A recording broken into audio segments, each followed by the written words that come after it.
আসসালামু আলাইকুম listeners, thank you Rasel ভাই। আমির সাহেব আমাকে টেনে সরাচ্ছেন। আমি গানে শুনতে পাচ্ছিলাম মেঘের ভ্রুম ভ্রুম শব্দ আর বৃষ্টির ফোঁটা পানিতে পড়ার শব্দ। আমার চোখে মুখে পাশ থেকে পানি নিয়ে ছিটিয়ে দেন আমির সাহেব। উঠে বসার মতো শক্তি ছিল না, কিন্তু আমার ইচ্ছা শক্তির জোর অনেক আল্লাহর রহমতে, তাই উঠে বসি। পাশেই দাঁড়িয়ে আছেন আমির সাহেব। খোলা ময়দানের রাতের আলোতে বুঝলাম তিনি আসমানের দিকে তাকিয়ে আছেন। সেই সময় একটা শব্দ হলো, সেই ভাঙা বাড়িতে। আমি তাকিয়ে দেখি রেলিং এর উপর দুই হাত ধরে রেলিং ধরে রেখে ব্যাঙ যেভাবে বসে থাকে সেভাবেই সেই বসে আছে সেই লোকটা। তার দাঁতগুলো আমি দেখতে পাচ্ছিলাম। সে বলছিল, কিরে সুফি দরবেশ, কি তোর বন্ধু নাকি? ওই দরবেশ বলেই কিছু একটা ছুঁড়ে মারে আমির সাহেবের দিকে এবং বলে, ওই দরবেশ। আমির সাহেব আমাকে বলেন, জাহিদ চলো। আমি ওনাকে বললাম, আমি নড়তে পারছি না।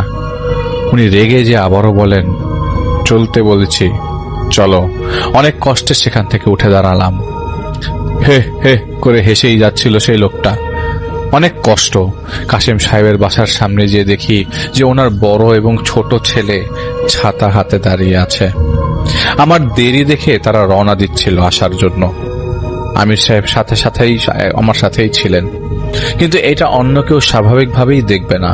আমার কর্দমাক্ত এবং শারীরিক অবস্থা দেখে তারা বলল, ভাই কি হয়েছে?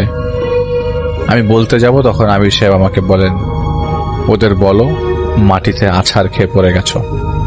আমি তাদের সেটাই বলি, যা যেভাবে আমির সাহেব আমাকে বলতে বললেন মাত্র। আর তারা আমাকে আমার জন্য রাখা ঘরের দিকে নিয়ে গেল। ঘরের দিকে যাওয়ার সময় হুট করে আমির সাহেব আমাকে ধাক্কা দেন, আর সেই সময় আমার মাথার চুলের সাথে ধাক্কা দিয়ে একটা বড় সড় পাখি উড়ে চলে গেল নিঃশব্দে। আমার সাথে থাকা কাশেম সাহেবের ছেলেরাও দেখলো যে একটা পাখি উড়ে চলে গেল। আমার মুখের দিকে তারা তাকে অবাক হয়ে কিছু জিজ্ঞেস করতে যাবে, তখন আমি তাদের বলি, এখন আর কথা বলবো না, আমি ঘুম থেকে উঠে কথা বলবো আপনাদের সাথে। আমি কোনো রকমে ফ্রেশ হয়ে বের হয়ে সেই ঘরের বিছানায় বসি। আমির সাহেব সেই ঘরে চলে এলেন। আমাকে বললেন, আয়নাটা ঢেকে দাও। আয়না ঢেকে আমি বসে পড়লাম। বলার মতো কিছু ছিল না আমার কাছে। উনি কাছে এসে বললেন, আর আমাকে বললেন, দেখো, যত কিছুই হোক না কেন, যাই করো না কেন, আমরা তোমার পাশেই থাকব। তুমি ভালো কাজ করলে তোমার সহযোগিতা করব, আর যদি তুমি ভুল পথে থাকো, তোমাকে ফেরানোর সবটুকু চেষ্টা করব, যতদিন আল্লাহ হায়াত রাখেন আমাদের এই দুনিয়ায়। আমি কোনোভাবে বলে ফেললাম, কি হলো এটা? উনি আমাকে বলল, দেখো, আমরা আগেই বলেছি এখানে কিছু করার নেই, আমাদের যা হবার তা হবে। এখন তুমি এখানে এসেছো কারণ তোমার মনে হয়েছে তুমি কাজটা করতে পারবে, তাই চলে এসেছো। আসলে কি জানো, কিছু পরিস্থিতি সবচেয়ে বাহাদুর কেউকে বোকা হয়ে যেতে হয়। আমরাও হয়েছি, তুমিও হলে। আমি তখন তাকে বলি, আমি জানি না কিভাবে বুঝাবো, আমি কিভাবে যেন দেখে ফেলি কোথায় কি আছে। আপনাকেও বলি না, এমনকি যদি কাউকে দেখি আমার কাছে এসেছে, আমি তখন কিভাবে যেন কল্পনার ছবির মতো দেখতে পারি তার কি হয়েছে। কিভাবে যেন আমি সব জেনে ফেলি, এই লোক কেমন, অমুক কেমন, তমুক কেমন। আমার মাথা না কিলবিল করতে থাকে। বলতে বলতে কেঁদে ফেলেছিলাম আমি, কারণ আমার সাথে যা হলো তা আমি মেনে নিতে পারছিলাম না। তখন অপদস্থ হওয়ার জ্বালাটা টের পাচ্ছিলাম। উনি আমাকে বলেন, তুমি আর কি কি দেখতে পাও? আমি বলি, আমি দেখতে পারি কে কিভাবে তাবিজ করলো, কে কিভাবে কার কি করলো, কার কথায় লুকানো সম্পর্ক আমি দেখে ফেলি। উনি আমাকে তখন বললেন, তুমি কি এখনো বোঝনি ব্যাপারটা? আমি বললাম, কি বলুন? উনি বললেন, তোমার কাছে যখন সমস্যা নিয়ে কেউ আসে, তুমি যখন জানতে পারো কে কি করেছে, তাহলে এক কাশেমকে দেখে তুমি কেন বোঝনি কিছু? ও জাহিদ ধাম করে কথা আমার মাথায় বাড়ি মারল। উনি আমাকে বলেছিলেন, কাশেমের পেছনে যে লেগেছে সে কাশেমের পুরাতন শত্রু, আর এই বদমাস জিনটা হলো অগ্নি উপাসক। ঘুরে ফিরে তো একই ব্যাপার। আমি বলি, মানে কি? উনি আমাকে বলেন, আমরা তোমাকে আগেও বলেছি শয়তানের কুমন্ত্রণা জোর পাচ্ছে তোমার ভেতর। এতদিন দেখলে সবার সমস্যা, আজ এখানে কেন দেখলে না? কারণ এক শয়তান আরেক শয়তানের উপকার করবে, দুশ্মনী তো না। আমি না বুঝার কারণে বললাম, আমি তো বুঝলাম না। উনি বলেন, তুমি যা দেখো তা তোমাকে শয়তান দেখায়। তোমার মাফলার আঙ্কেল তোমাকে দেখায় এসব। সে তোমার সামনে আসতে চাইছে, কারণ তাকে দেখার মতো হয়ে ওঠনি এখনো। কেউ 15-16 বছর কি একই স্বপ্ন দেখে না?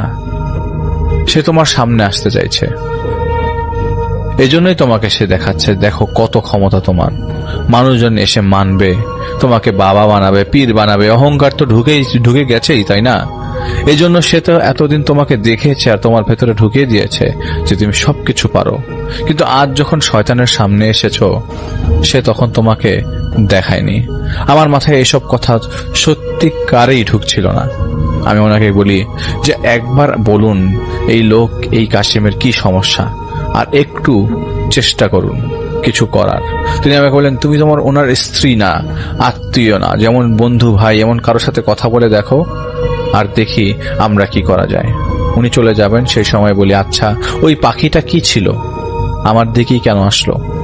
উনি বললেন, ওটা পেঁচা, ওরা চলাফেরা করলে শব্দ হয় না, আর এত কিছু জেনে তোমার লাভ নেই। এটা বলে উনি চলে গেলেন।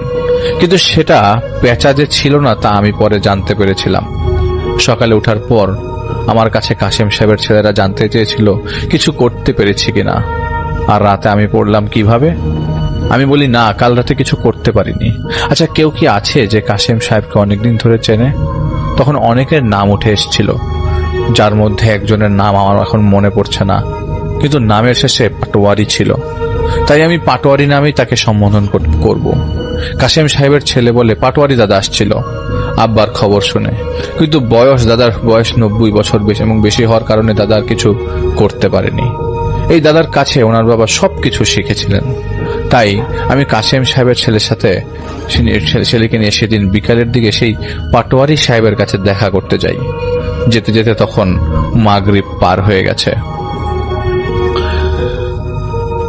বয়োবৃদ্ধ এই লোক নিজের ঘরে হেলান দিয়ে বসেছিলেন। আমি ওনাকে জিজ্ঞেস করি, দাদু, কাশেম সাহেবের ব্যাপারে আর এটাও বলি, এটা অতীতের কিছু যা ওনার পিছু নিয়েছে। উনি বলেন, না দাদু, আমি কিছু তো তেমন জানি না। আমি বুঝে গিয়েছিলাম উনি মিথ্যা বলছেন। আর সেই সময় আমার চোখের সামনে ভেসে ওঠে একটা কফিন কাঁপছে, আর 3 জন মিলে কিছু করার চেষ্টা করছে। একটা 13-14 বছরের মেয়ের লাশের মুখটা সেলাই করা। এটা দেখার সময় শরীরটা আমার কেঁপে ওঠে। আমি তখন কাশেম সাহেবের ছেলেকে সরিয়ে দিয়ে ওনাকে বলি, দাদু, সত্যি করে বলুন কফিনে কি ছিল, আর মেয়েটার ঠোঁট কেন সেলাই করা ছিল? এটা শুনে দাদু আমাকে বললেন, কে বলেছে তোমাকে এটা? কাশেম বলেছে। আমি বলি, দাদু আমাকে বলেন। উনি আমাকে বলেন, তুমি তো জানো, তাহলে জিজ্ঞাসা কেন করছো? আমি বলি, দাদু, কাশেম সাহেব তো মারা যাবেন যদি আপনি না বলেন। যদি সব জানতাম তাহলে কি আসতাম আমি? আমার জানা দরকার, ওনাকে বাঁচানো দরকার। এরপর কিছু সময় থেকে উনি আমাকে বলেন, দাদু তখন 85 সাল। উনি নিজেও ঝাড়ফুঁকের কাজ করতেন, আর কাশেম সাহেব ছিল সবচেয়ে আস্থাভাজন। কাশেম সাহেব সব ধরনের কাজ করতেন, আশপাশের গ্রাম বা দূরে যেও কাজ করতেন। ওস্তাদের যে শিষ্যের গুণগান ছিল বেশি। একদিন কাশেম সাহেব আসেন তার কাছে, আর একটা সমস্যার কথা বলেন। সমস্যাটি ছিল একটা মেয়ের, যার নাম মঞ্জুরি। মেয়েটা দেখতে শ্যামলা। মেয়েটা একদিন সন্ধ্যাবেলা বাথরুম থেকে ঘরে ফেরার পর বেহুশ হয়ে পড়ে যায়। মাথায় পানি দেবার পর সে ঠিক হয়ে যায়। মেয়েটা প্রায় রাতে ভয়ে চিৎকার দিয়ে উঠে যেতে লাগে। মেয়েটা বলতো, একটা চিল নাকি মেয়েটাকে সার্বক্ষণ ধাওয়া করে, আর সেই চিলটা নাকি দেখতে ভয়ানক। একদিন সন্ধ্যার সময় হারিকেন ধরানোর সময় মেয়েটা দেখতে পায় কিছু দূরেই মেয়েটার মতো দেখতে একটা মেয়ে দাঁড়িয়ে আছে। তখন টাস করে হারিকেনের গ্লাসটা ভেঙে টুকরো টুকরো হয়ে যায়। সলতে জ্বলতে থাকা আগুনের আলোতে মঞ্জুরি দেখতে পায় সে মেয়েটা মুচকি হাসছে। সে ওই মেয়েটার ওর দিকে তেড়ে এসে হারিকেনটার ভাঙা গ্লাস হাতে নিয়ে নিজের গলা কেটে নিজেই ফেলে এবং একদম ওর সামনেই পা পড়ে যায় নিথর হয়ে হুট করেই। কয়েক সেকেন্ডের এমন ঘটনায় শক্ত হয়ে গেছিল মঞ্জুরি দেখতে পায় সেই মেয়েটার গলা থেকে বের হচ্ছে রক্ত, যেন বেয়ে বেয়ে ওর চারপাশে ঘুরছে। মেয়েটা চিৎকার দিতে দিতে বাইরে চলে যেয়ে রান্নাঘরের আগুনের কাছে যে বসে কাঁদতে শুরু করে। এইভাবে দেখে মেয়েটার বাবা বদনামি হবে আর বিয়েও দিতে পারবে না, এই ভেবে মেয়েটাকে এক ওঝার কাছে নিয়ে যান। সেই ওঝা তাবিজ দিতে দেয় আর বিয়ে দিয়ে দিতে বলে মেয়েটাকে। মেয়েটার বিয়েও ঠিক হয় 3-4 দিনের মধ্যে। বিয়ের আগের দিন রাতে মেয়েটা ঘুমের মধ্যে দেখতে পায় ওর বাবাই বড় ছুরি নিয়ে ওর গলায় ছুরি চালিয়ে দিয়েছে আর ওর গলা কেটে রক্ত বের হচ্ছে। মেয়েটার ভয়ে ঘুম ভেঙে গেলে মেয়েটা শুনতে পায় উঠানে ওর মা বাবা কথা বলছে। মেয়েটা ঘর থেকে বের হয়ে দেখতে পারে ওর বাবা মা আগুন জ্বালিয়ে দাঁড়িয়ে আছে আর মাটিতে একটা মেয়ে শুয়ে আছে। মেয়েটার মা বাবার সাথে চোখাচোখি হতেই মেয়েটা দেখতে পারে যে ওর মা বাবার চেহারা যেন পুড়ে গেছে। ওদের সাথে চোখাচোখি হওয়া মাত্রই ওর মা বাবার রূপ ধারণ করা অবয়বগুলো মেয়েটাকে ধরে ফেলে। মেয়েটার উপর আর এরপর আর কিছুই মনে ছিল না। সকালে মেয়েটার বাবা মেয়েটাকে বেহুশ অবস্থায় উঠানে পায়। ওঝার কাছে নিয়ে গেলে আরেক ওঝা আরেকটা তাবিজ দিয়ে দেয় আর মেয়েটাকে দেখে রাখতে বলে। বিয়ের দিন সকালবেলা মেয়েটার লাশ পাওয়া যায় বাড়ি থেকে একটু দূরের একটা গাছ, গলায় ফাঁস লাগানো অবস্থায়। পরে দূরের এক জঙ্গলে মেয়েটাকে দাফন করা হয় জানাজা না পড়িয়েই। কাশেম সাহেব তখন নতুন নতুন কাজ করতে শুরু করেছিলেন ওনার ওস্তাদের কাছ থেকে যা শিখেছেন সেই বিদ্যার উপর ভর করে। কাশেম সাহেবের কাছে একদিন 2 জন লোক আসে আর সেই 2 লোক ওনাকে একটা জায়গায় নিয়ে দিয়ে সেখানে বলে মাটির কলস আসে, এখানে মাটির কলস আছে আর কলস ভর্তি গুপ্তধন আছে। তরুণ কাশেম সাহেব তখন গুপ্তধনের কথা শুনে বিমোহিত হয়ে পড়েন। তারা অনেক খোঁজ খবর নিয়ে জানতে পারেন যে এই গুপ্তধনের জায়গা খুঁজতে হলে সদ্য দাফন করা নতুন কোনো কবর থেকে কাফনের কাপড় তুলে নিয়ে সেই কাপড় দিয়ে কিছু একটা করতে হবে। করার পর সেই কাপড় দিয়ে চোখ বেঁধে দিলে যার চোখ বাঁধা হবে সেই লোক সেই গুপ্তধন কোথায় আছে তা দেখতে পাবে। কাশেম সাহেব কবর থেকে কাফনের কাপড় নিতে যাবে, এটা শুনে রাজি হচ্ছিলেন না। তখন সেই লোক 2 জন বলে, কাপড় নিয়ে তোমাকে ভাবতে হবে না, কাপড় আমরা আনবো, তুমি শুধু যা যা করতে হয় তা করবে। এই কথায় আর গুপ্তধনের আশায় তিনি রাজি হন। আর 2 দিন পরে সেই 2 জন লোক কবর থেকে কাফন চুরি করে নিয়ে আসেন। কিন্তু যেই কবর থেকে কাফন চুরি করা হয়েছিল সেই 2 জন, সেটা ছিল সেই মঞ্জুরির কবর। মঞ্জুরির কাফন তারা চুরি করে এনেছিল। কাশেম সাহেব জিজ্ঞেস করছিল, কাপড় এনেছো কোথা থেকে? তারা বলে দূর এক এলাকা থেকে। সেদিন রাতে সেই কাফনের কাপড়ে তারা বেশ কিছু কাজ করে। এরপর সেই কাপড়ের উপর মোরগ জবাই করে তার রক্ত দিয়ে লাল করে ফেলে। এরপর একজন লোক সেই কাপড় চোখে বাঁধে। চোখে বেঁধে সেই লোক তাকানোর সাথে সাথে তার চোখ থেকে রক্ত বের হতে শুরু করে। যন্ত্রণার কারণে সেই কাপড় খুলে ফেলে আর দ্বিতীয় জন সেই কাপড় পরে। কাপড় পরে তাকানোর সাথে সাথে সে দেখতে পায় তাদের চারপাশে অজগর হিস হিস করছে আর একটা অজগর তাকে ধরে ফেলে। কাশেম সাহেব দেখে সেই লোক যে আগে কাপড় পরেছিল সে দৌড় দিয়ে পালিয়ে যাচ্ছে, আর যে এখন কাপড় পরে আছে সে মাটিতে গড়াগড়ি দিচ্ছে আর বাঁচাও, সাপ সাপ বাঁচাও বলে চিৎকার করছে। কাশেম সাহেব সেই কাপড় খুলে ফেলেন আর সেই লোক উঠে সাথে সাথে দৌড় দিয়ে পালিয়ে যায়। কাশেম সাহেব ভয় পাননি, কারণ তিনি জানেন ভয় পাবেন সাধারণ মানুষ। কিন্তু এই 2 জন লোক পালিয়ে যাওয়ার কারণে পুরো গুপ্তধন একাই পাওয়ার বাসনা তাকে পেয়ে বসে। তিনি এবার সেই কাপড়টা নিজের চোখে বাঁধেন। তিনি দেখতে পান তরল রক্তে রক্তিত জমিন, সাপ কিলবিল করছে আর মানুষের কাটা ছেঁড়া শরীরের অংশ পড়ে আছে যা লাফাচ্ছে নিজে নিজেই। আর তিনি দেখতে পান অনেকগুলো সাপ একটা কিছুকে জড়িয়ে ধরে রেখেছে। সেদিকে এগিয়ে যান তিনি। চোখ খুলে তিনি দেখতে পান একটা কচি ছোট ছোট বাঁশের ঝোপ। তিনি সেই ঝোপ পরিষ্কার করে ফেলেন। সেই সময় তার চারপাশের গাছগুলোর উপর থেকে শেয়ালের ডাকের শব্দ আসতে থাকে। তিনি জানেন তাকে ভয় দেখানো হচ্ছে, তাই এত কিছু না ভেবে তিনি ঝোপ পরিষ্কার করে ফেলেন এবং পুনরায় সেই কাপড় তিনি চোখে বাঁধেন। এবার তিনি দেখতে পান পরিষ্কার সাদা পানির নিচে একটা পাতিল, যার ভেতরে ছোট ছোট সাপ কিলবিল করছে। এবার তিনি চোখ খুলে ফেলেন আর সাথে নিয়ে আসা কোদাল দিয়ে মাটি উঠতে শুরু করেন। তিনি এক কোপ মাটিতে দেন, সাথে সাথে তার পায়ের নিচের মাটিও এমনকি চারপাশের গাছপালাও একই কোপের সাথে সাথে কেঁপে ওঠে। যতবার উনি মাটিতে কোপ দিচ্ছিলেন, গাছের ডালপালা আর তার পায়ের নিচের জমিন ঝাঁকি দিয়ে কেঁপে উঠতে লাগে। এভাবে প্রায় ক্রমশমান ঘোরার পর তার কোদালের আঘাত লোহা জাতীয় কিছুর উপর পড়ে। এবার ভালো করে মাটি সরিয়ে পিতলের একটা কলস তিনি পান, আর সেটা তিনি তুলে ফেলেন। তোলার সময় আগের মতো করে গাছগুলোর উপর থেকে তীব্রভাবে শিয়ালের কান্নার শব্দ আসতে লাগলো, এবং সেদিকে ভ্রুক্ষেপ না করে তিনি কলস হাতে নিয়ে চলতে লাগলেন।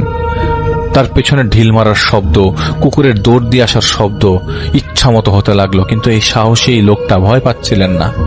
এমন সময় সব ধরনের শব্দ হুট করে থেমে যায়, যেমনটা ঝড়ের পর সবকিছু শান্ত হয়ে যায়, ঠিক সেরকম। তিনি একটু অবাক হলেন। সেই সময় তিনি একটা মেয়ের কণ্ঠে শুনতে পান, কাশেম, আমার কাপড়টা জায়গা মতো দিয়ে আয়। এই কথা শুনে তিনি পেছনে তাকিয়ে দেখতে পান কেউ নেই, এবং সেখানে কেউ নেই। তিনি ঘরে ঘুরে হাঁটতে যাবেন, তখন তিনি দেখতে পান পথের পাশে একটা মেয়ে দাঁড়িয়ে আছে। তিনি হেঁটে সেই মেয়েটাকে পাশ কাটিয়ে চলে যান, আর মেয়েটা খিলখিল করে হাসতে শুরু করে।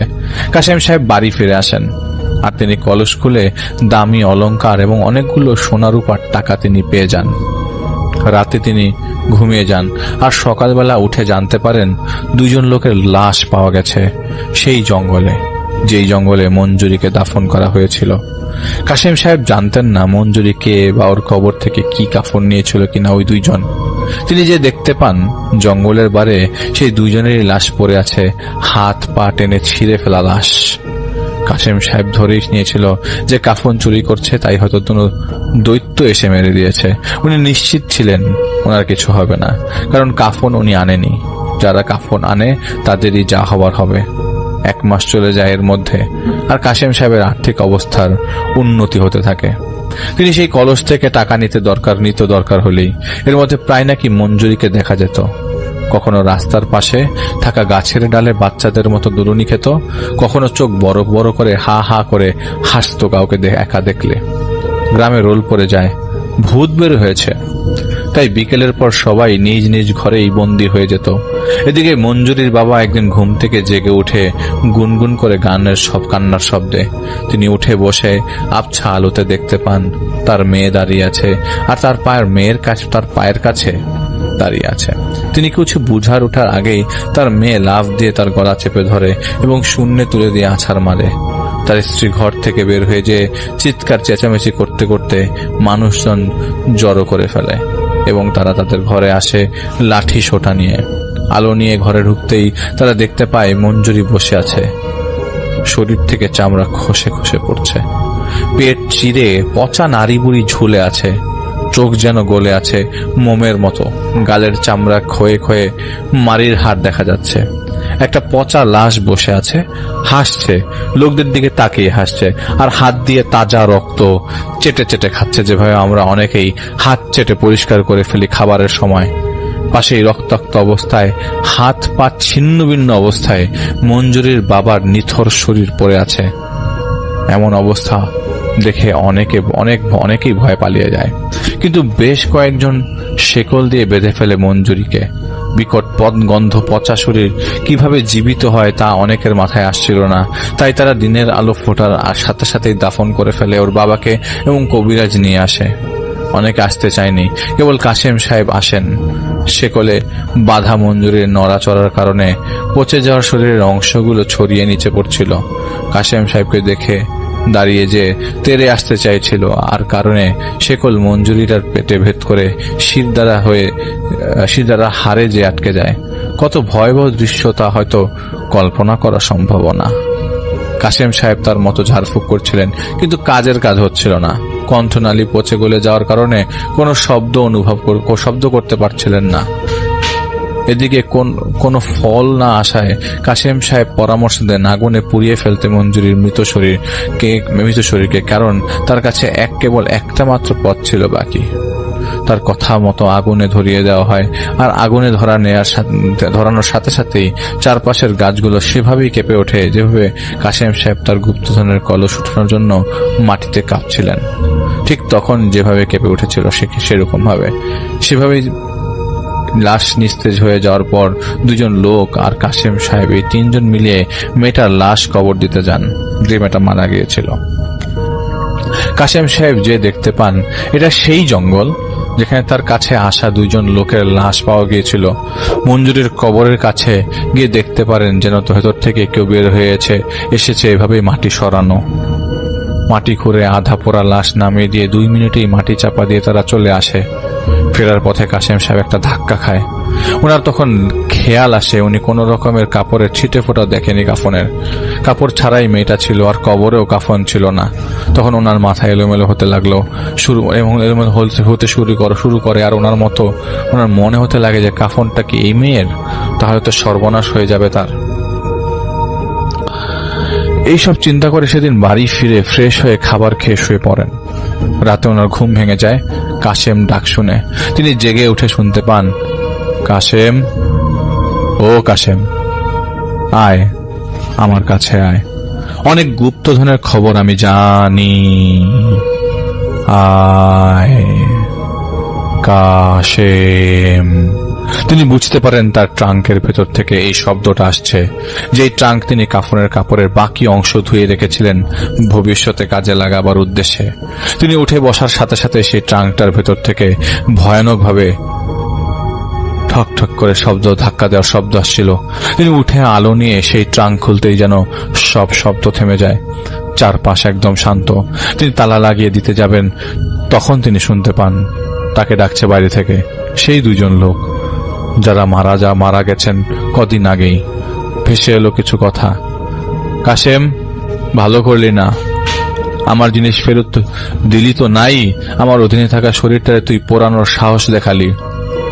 এটা বলার পর বেড়া দিয়ে তোলা দেয়ালে হাত দিয়ে সজোরে থাবা মারতে মারতে নারী পুরুষ উভয় কণ্ঠেই বলতে লাগলো, আমার রাগের আগুনে তোকে আমি ছাই করে দিব, তোর বংশ, তোর রক্ত সবকিছু ছাই করে দিব। তোর না তোর খোদা না তোর ওস্তাদ কেউ আমাকে থামাতে পারবে না।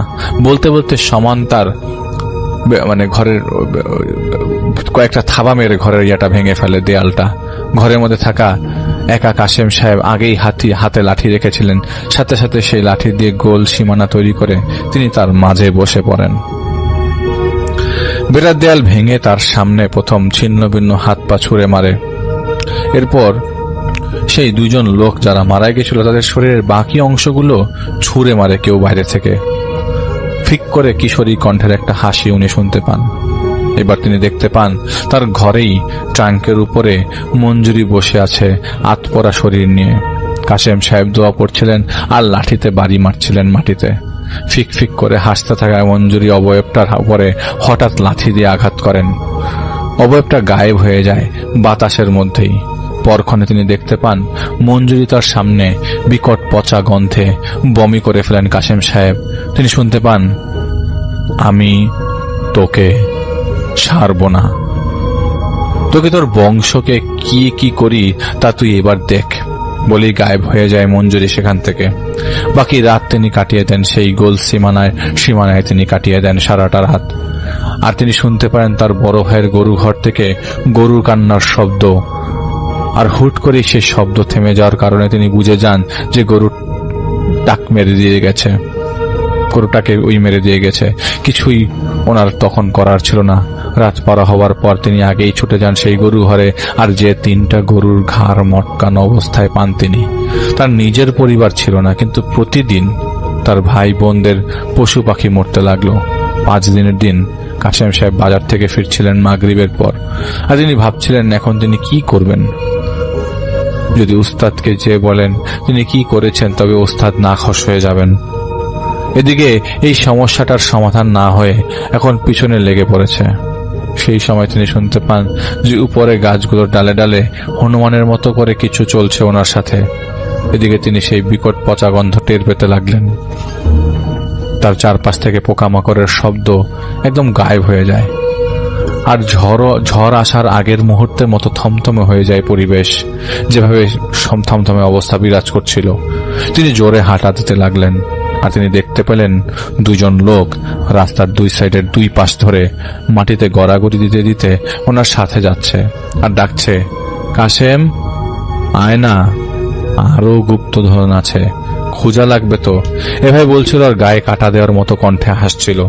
তিনি দৌড় দিতে শুরু করলে সেই দুজন লোক তার সাথে দৌড়াতে শুরু করে আর তাকে বলতে থাকে, কাশেম দেখ, আমাদের কাজ তোকে জায়গা মতো নিয়ে যাওয়া, তোকে জায়গা মতো নিলেই আমাদের মুক্তি, এটা বলছিল আর ওনাকে ধরার চেষ্টা করছিল। সেই সময় কিছুর সাথে ধাক্কা লেগে তিনি পড়ে যান।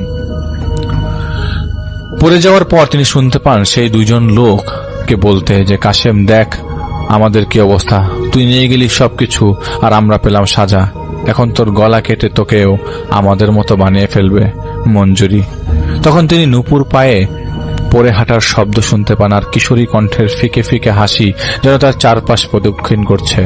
তিনি কোনোভাবে সেখান থেকে উঠে আজান পড়তে পড়তে দৌড়াতে থাকেন আর তার পেছন থেকে শব্দ আসতে থাকে, বেশ কয়েকজন দৌড়ানোর শব্দ। কোনো মতে তিনি এক গোরস্থানে ঢুকে পড়েন। ঢোকার পর তিনি দেখতে পান অন্ধকারেই সেই দুজন লোক দাঁড়িয়ে আছে এক পাশে, আর কবরস্থানের চারপাশে চক্কর দিচ্ছে বড় একটা পাখি, যার দানা ঝাপটানোর শব্দ তিনি পাচ্ছিলেন। তিনি বসেছিলেন সেই কবরস্থানে। এক সময় ডানা ঝাপটানোর শব্দ তিনি শুনতে না পেয়ে চারপাশে তাকিয়ে দেখতে পান যে ধীরে ধীরে দিনের আলো ফুটতে শুরু করেছে। কাশেম সাহেব বুঝে গিয়েছিলেন এভাবে বেশি দিন তিনি আর টিকে থাকতে পারবেন না। তাই তিনি তখনই তার উস্তাদ পাটোয়ারি সাহেবের সাথে দেখা করার উদ্দেশ্যে নিয়ে রওনা হন। দুপুরের দিকে তিনি পাটোয়ারি সাহেবের কাছে আসেন, সবকিছু বলেন, কিভাবে কি হলো তা সব সত্য করে বলেন। সব শুনে পাটোয়ারি সাহেব তাকে একটা চর মেরে বসেন, কারণ মৃত ব্যক্তির কাফন দিয়ে হালাল কোনো কাজ হয় না হারাম ছাড়া। তিনি তাকে ভৎসনা করেন আর তওবা করতে বলেন, কিন্তু ঘৃণার ফলে তিনি তাকে তাড়িয়ে দিতে চাইলে কাশেম সাহেব তার পা ধরে বসে পড়েন আর অনুরোধ করেন তাকে উদ্ধার করতে বিপদ থেকে। পাটোয়ারি সাহেব রাতে তাকে থাকতে দেন। সেই রাতেই পাটোয়ারি সাহেবের বাসায় ঢিল পড়তে শুরু করে। রাতের বেলা বাড়ির আশপাশ থেকে কাকের ডাক ভেসে আসছিল, মানুষজনের চিৎকার চেঁচামেচির শব্দ ভেসে আসছিল। এসব কিছু থেকে পাটোয়ারি সাহেব বুঝতে পারেন যে সমস্যাটা কতটা বিকট আকার ধারণ করেছে। তাই সকাল হওয়ার পর তিনি কাশেমকে নিয়ে কাশেমের বাড়িতে আসেন। এসে তিনি ট্রাঙ্ক থেকে কাফনের কাপড় বের করেন আর সেই কলস তিনি বের করেন আর কাশেম সাহেবকে বলেন যে মেয়েটার লাশ কোথায় আর এই কলস তিনি কোত্থেকে তুলে নিয়ে এসছেন। তখন কাশেম সাহেব তাকে বলেন কোন জায়গা থেকে তুলে নিয়ে আসছে, কোন জায়গা থেকে তুলে নিয়েছেন, কলস আর মঞ্জুরির কবর কোথায় ছিল। কাশেম সাহেবকে তিনি আতর লোবান আর কাফন আনতে বললেন আর একটা কফিন তিনি নিজে বানাতে শুরু করেন। রাতের বেলা তারা বের হন, সেই সাথে সেই কলস, কফিন, বড়াই পাতা, সেদ্ধ পানি নিয়ে। আগে সেই জায়গায় যান যেখান থেকে কাশেম সাহেব কলস তুলে নিয়েছিলেন। সেখানে মাটি খুঁড়ে 3টা কলস রেখে দেন আর মাটি চাপা দিয়ে দেন। এরপর তারা মঞ্জুরির কবরের দিকে এগোনো শুরু করেন। ছোট ছোট ডালপালা, নুড়ি মাটি ছুঁড়ে মারছিল দূর থেকে সেই হাত পা ছেঁড়া দুইজন লোক। মঞ্জুরি কবরের কাছে যে আগে একটা ঘেরা তৈরি করেন পাটোয়ারি সাহেব আর আল্লাহর নাম নিয়ে মঞ্জুরের লাশ কবর থেকে তুলে বড়ই পাটা সেদ্ধ পানি ছড়িয়ে দেন, কারণ পচে যাওয়া লাশ ছিল সেটা, আর তার উপর আধা পোড়া। রাগে দুঃখে পাটোয়ারি সাহেব আবার তাকে চর মারেন। এরপর আতর দিয়ে নতুন কাপড় জড়িয়ে মেয়েটা জানাজা হয়, 2 জন পড়েন আর কফিনে ঢুকান। এরপর দোয়া পরে ফু দেয়া লোহার পেরেক গেঁথে দিতে লাগলেন। সেই সময় কফিনের ভেতর থেকে মঞ্জুরির লাশ বেরিয়ে আসতে চাইল, দাপাদাপি করছিল কফিনের ভিতর। তখনও 3টা পেরেক গাঁথা বাকি ছিল। পাটোয়ারি সাহেব আজানের এক লাইন বলছিল আর সেই কফিনের ভেতরে দাপাদাপি করতে থাকা লাশটাকে বলছিলেন, আল্লাহর মালা আল্লাহর কাছে যাবে, তোর মতো কাফিরকে উনি আগুনে পুরাবেন বলে আল্লাহু আকবার বলে একটা পেরেক তিনি গেঁথে দেন এক বাড়ি মেরে। ঠিক তখনই তাদের চারিপাশ, পায়ের নিচের মাটি আর আশপাশের গাছগুলো একসাথেই কেঁপে ওঠে। আল্লাহু আকবার বলে 2 পেরেক গেঁথে দিলেন এক বাড়িতেই। সেইভাবেও কেঁপে উঠল যেন আল্লাহু আকবার বলে দেওয়া বাড়িটার শক্তি চারদিকে ছড়িয়ে পড়ছিল প্রতিবার। 3 বার আল্লাহু আকবার বলে পেরেক গেঁথে দেন আর এরপর তারা লাশ আল্লাহর নামে নিয়ে কবরস্থ করেন আর আগেই সেই কাফন পুড়িয়ে দেন। দীর্ঘ শ্বাস ফেলে পাটোয়ারি সাহেব বলেন, এরপর শুনলাম মাসখানেক আগে কাশেম নাকি পাগলামি করে। ওকে দেখতে যেয়ে বুঝতে পারলাম ওই জিনটাই কাশেমের পিছে লাগছে। বয়স অনেক হয়ে গেছে, সামর্থ্য আর নাই কিছু করবার, তাই চলে আসছি। আমি বলি, কি কারণে আপনার আবার এমন হচ্ছে তা কি জানেন? তো পাটোয়ারি সাহেব বলেন, হয়তো পেরেক খুলে গেছে একটা। আমি 41টা পেরেক মেরে বন্দি করেছিলাম বদজিনটাকে। একটা পেরেক হয়তো খুলে গেছে, আজাদ হয়ে গেছে, এখন আবার কাশেমের কাশেমের পিছনে লেগে গেছে। আমি বলি, কি করা যেতে পারে? উনি বলেন, দাদু জানি না, তুমিও দূরে থাকো, জিন্দেগিতে এমন শত্রুতা বানায়ও না যেটা তোমাকে শেষ বয়সে এমন হাল করে ছেড়ে দিবে। পরে আমি এসব কথা বলতে লাগলো, আর আমি আরো কথা বলে সেখান থেকে চলে আসি। মাথাটা ভন ভন করছিল, কারণ সেই সময় এসব কথাগুলো আমার কাছে নতুন নতুন লাগতো। আসার পথে কাশেম সাহেবের ছেলে অনেক কথাই জিজ্ঞেস করছিল আমাকে, কিন্তু আমার চোখের সামনে বারবার একটা ছবি ভেসে উঠছিল, যেন কয়েক মাইল দূর থেকে সেই ভাঙা বাড়ি বাউন্ডারির উপর থেকে আমার দিকে তাকিয়ে আছে, যেন আমার চলাফেরাকে আমি দেখছি এত দূরে বসে। বাম কানে বারবার তালা লেগে যাওয়ার মতো অনুভূতি হচ্ছিল। হাঁটতে মন চাইছিল না, শরীর কাঁপছিল।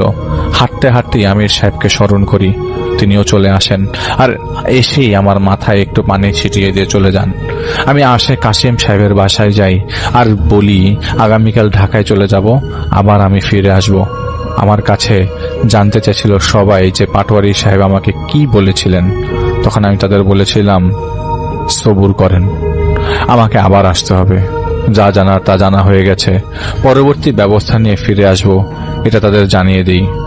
রাত 10টার দিকে আমির সাহেবকে আমি বলি, যা যা পাটোয়ারি সাহেব বলেছেন তা।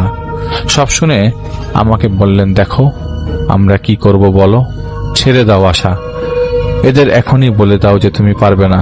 তুমি কেন বললে ঢাকায় যে ব্যবস্থা নিয়ে তুমি ফিরে আসবে? কি করবে ব্যবস্থা তুমি? আমি বলি, আমি জেনে যাব, বিশ্বাস রাখেন আমার উপর, আমি জেনে যাব। উনি আমাকে বলেন, কিভাবে জানবে? তোমাকে দেখাবে তোমার মনে হয়? আমি ওনাকে বলি, আপনি ভুলভাবে নিচ্ছেন, আমি আমল করি, আমলের কারণেই তো দেখতে পারি, তাই না? এখন ওই হারামজাদার হয়তো কিছু জানতে পারিনি, কারণ হয়তো বেশি অধৈর্যের জন্য না হয় সময় লাগবে, আপনি তো বোঝেন, তাই না? উনি উঠে দাঁড়িয়ে বলেন, জাহিদ, আমরা তোমার মধ্যে সাফল্য পাওয়ার চরম আকাঙ্ক্ষা দেখতে পাচ্ছি, সাথে এটাও দেখছি তো অস্থিরতা তোমাকে ঘিরে ধরেছে। দেখো কি হয়, আমরা ভোরে আসব। আমি বলি, আপনি কি কিছু জানতে পেরেছেন? উনি বলেন, না। এখন যে কথা আমাদের বললে তার পিছু নিয়ে দেখি কিছু জানতে পারি কিনা, এটা বলে তিনি চলে যান। রাত 2টার দিকে আমি দেয়ালে হেলান দিয়ে ফোনে কিছু করছিলাম। হঠাৎ আমি কল্পনার মতো দেখতে লাগলাম, দূর থেকে উঠতে উঠতে কালো একটা চাদর এসে আমি যেই ঘরে বসেছিলাম সেটার পাশে এসে পড়ল। আমি রীতিমতো দেখছিলাম সবকিছু মনের চোখে। দেয়ালের ওপারে সেই চাদরটা দাঁড়ালো এবং ভেসে ভেসে এসে দাঁড়ালো আমি যেই ঘরে ছিলাম সেই ঘরে জানালার সামনে। আমি মুখ ফুসকে বলে ফেলি, কি এখন জানালায় টোকা দিবি নাকি? এগুলো তো মাছ চুরি করে খায় খবিশরা। জানালার ওপার থেকে ভেসে এলো পরিচিত একটা কণ্ঠ। কলিজাটা আমার কেঁপে উঠল। আমাকে তুই খবিশ বললি? কণ্ঠটা ছিল নূরজাহানের। এই কণ্ঠ শুনলে আমি আর ঠিক থাকতে পারি না, আজও, এখনো, এই মুহূর্তেও। এই কণ্ঠ এলোমেলো করে দেয় আমার সবকিছু, মোমের মতো গলিয়ে ফেলে আমাকে। জানালার ওপার থেকে ভেসে এলো, কি রে আজব তো তুই, তোর সাথে দেখা করতে এলাম আর তুই এখন কথার উত্তর দিচ্ছিস না। বলি, কুকুর যেভাবে হাড় চিবানোর চেষ্টা করে সেভাবেই চিবানোর শব্দ ভেসে আসতে থাকে। বলতে থাকে, অনেক দিন ধরে কিছু খেতে পারি না বুঝলি, আজ কাশিমের কবজিটা ছিঁড়ে নিয়ে আসলাম, আসার সময় মজা লাগে না, স্বাদ নেই। ভাবছিলাম নতুন কিছু খাওয়া যায় কিনা বলেই ঠং করে একটা শব্দ করে কিছু দিয়ে জানালায় সে শব্দটা চেষ্টা করে, আর এবার বলে দেখ কার শুকনো হাড্ডি নিয়ে এসছি। এটা শোনার সাথে সাথে আর থেমে থাকতে না পেরে সেই ঘর থেকে ধুম করে বের হয়ে চলে আসি সেই জানালার সামনে, আর সজোরে চিৎকার করতে থাকি। মনে ছিল কি বলেছিলাম আবোল তাবোল। তখন জানালার সামনে এসে চাদর হালকা আলোতে দেখতে পারি মানুষের একটা বড় হাড় পড়ে আছে, বুকের ভেতর মোচড় দিয়ে কান্না চলে এলো। তখন আমি একটা হাসির শব্দ শুনতে পাই। তাকিয়ে দেখি বাম দিকের মেইন গেটের কাছে সেই উঁচু লম্বা লিকলিকে অবয়বটা দাঁড়িয়ে আছে। সেই হাসিটা সহ্য হচ্ছিল না, তাই সবকিছু ভুলে যে ছুটে গেলাম আর তেড়ে গেলাম সেই অবয়বটার দিকে। আমি ধরতে যেয়ে নিচে মুখ থুবড়ে পড়ে যাই, আর কোনো কিছুর সাথে লেগে যেয়ে আমার ডান চোখের উপরের দিকটা কেটে যায়।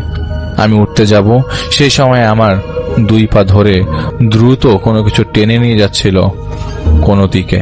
হঠাৎ মনে হলো যেন কোনো কিছুর সাথে একটা বাড়ি খেলাম। হাত পা ছিল ছিলে যাওয়ার যন্ত্রণার সাথে সাথে মাথায় ব্যথা। তা কোনোভাবে উঠে দাঁড়ানোর পর দেখতে পারি সেই লম্বা লিকলিকে অবয়বটা দাঁড়িয়ে আছে। সে আমাকে বলে, তোর সাহস দেখে অবাক হচ্ছি। বেশ কিছু করছি না, কারণ তুই আমাদের লোক। যা করছি সামান্যই করছি, বকা দেওয়ার মতো। বেয়াদব ছেলে, মেয়েদের বকাঝকা দেবার পরেও কাজ না হলে একটু মার দিতে হয় সেভাবেই। আমি শ্বাস নিতে পারছিলাম না, হাঁপাচ্ছিলাম, তাই কথা বলতে পারছিলাম না। অবয়বটা বলে ওঠে, সোজা কথা, আমি তোর সাথে সওদা করব, তুই আমার গোলাম হয়ে যা, আমি তোর মালিক। এইটা শুনে আমি থুতো মারি ওর দিকে, আর তখনই সে তেড়ে এসে আমাকে 2 হাত ধরে উপরে তুলে ফেলে, আমার থুতনি চেপে ধরে।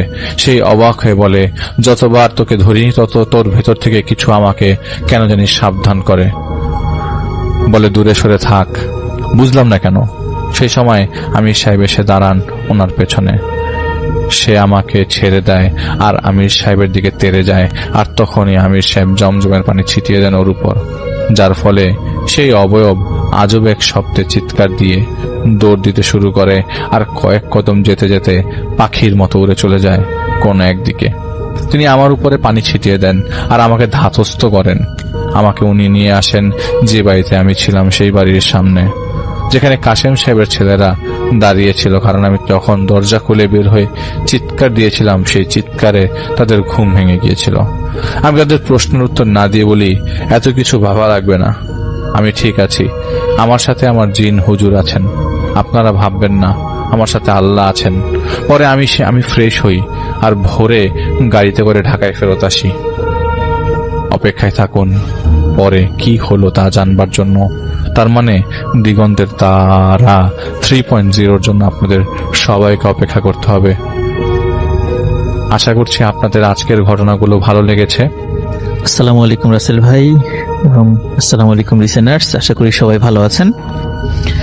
এখন যে ঘটনাটি আমি শেয়ার করতে যাচ্ছি, এই ঘটনাটি মূলত 3টি ছোট ছোট ঘটনার সমন্বয়, আর এই ঘটনাগুলো আমাদেরকে পাঠিয়েছেন মোহাম্মদ রনি আহমেদ, যার বাড়ি নাটোর জেলার বড়াইগ্রাম থানার তালস্য গ্রামে।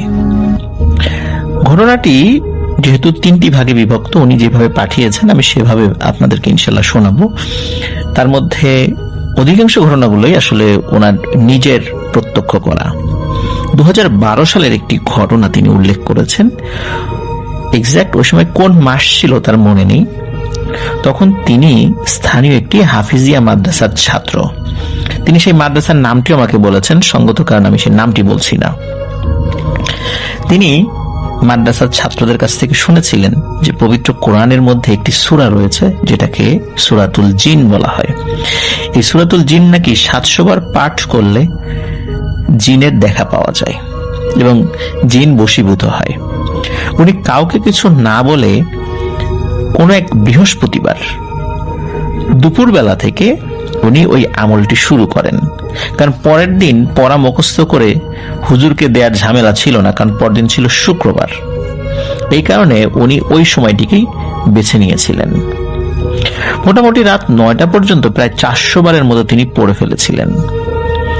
এখন বাড়িতে ফিরতে হবে তাকে। উনি যখন বাড়িতে ফিরছিলেন তখন ওনার কোরআন শরীফটা বুকে নিয়ে এবং আরেক হাতে তসবিহ নিয়ে সূরাটা পড়তে পড়তে বাড়ির কাছাকাছি যখন চলে এসেছেন, তখন তিনি হঠাৎ করে দেখতে পান যে 10 থেকে 12 ফুট লম্বা একটা মানুষ দাঁড়িয়ে আছে। অন্ধকারের মধ্যে লোকটার চোখ, মুখ, চেহারা স্পষ্ট দেখা যাচ্ছিল উজ্জ্বলভাবে।